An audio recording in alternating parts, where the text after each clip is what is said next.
Hi friends, இன்றைக்கி நான் mango kulfi தான் செய்ய போகிறேன். அதுக்கு ஒரு மாம்பழம் எடுத்துருக்கேன்.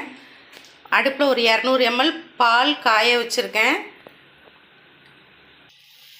பால் காய்ச்சிருச்சு. இப்போ அந்த பாலில் முந்திரி பாதாம் உடச்சி வச்சுருக்கேன் நான். இப்போ அதை சேர்த்துக்கலாம். முந்திரி பாதாம் சேர்த்தாச்சு. இது கூடவே இப்போ கொஞ்சோண்டு 1 ஸ்பூன் கண்டென்ஸ்டு பவுட்ரு சேர்த்துக்கலாம். இது இல்லைன்னா பால் பவுட்ரு கூட சேர்த்துக்கலாம். இது கூட ஒரு 3 ஸ்பூன் சர்க்கரை சேர்த்துக்கலாம்.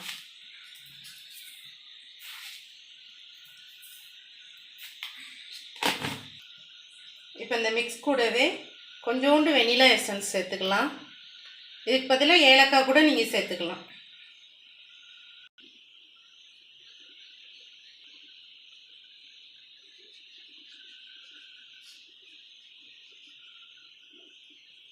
மிக்ஸ் நல்லா பொங்கி கொதிச்சிருச்சு. இப்போ இதை ஆஃப் பண்ணி ஆற வச்சிடலாம்.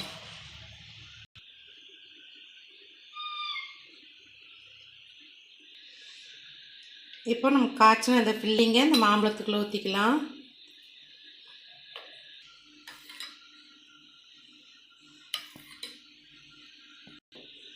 இது ஒரு 7 மணி நேரம் ஃப்ரீசரில் வச்சிடலாம். அதுக்கப்புறம் எடுத்து பார்ப்போம். இப்போ நம்ம மேங்கோ குல்ஃபி ரெடி. இப்போ இதை கட் பண்ணி பார்க்கலாம்.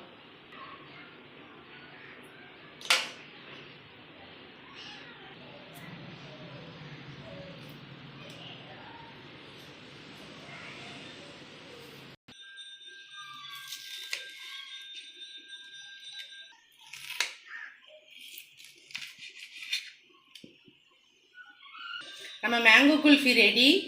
வீட்டில் நீங்களும் இதை ட்ரை பண்ணி செஞ்சு சாப்பிட்டு பாருங்கள். சூப்பரான டேஸ்ட்டில் வந்திருக்கு. வீடியோ பிடிச்சிருந்தால் லைக் பண்ணுங்கள், ஷேர் பண்ணுங்கள், மறக்காமல் சப்ஸ்கிரைப் பண்ணுங்கள். தேங்க்யூ.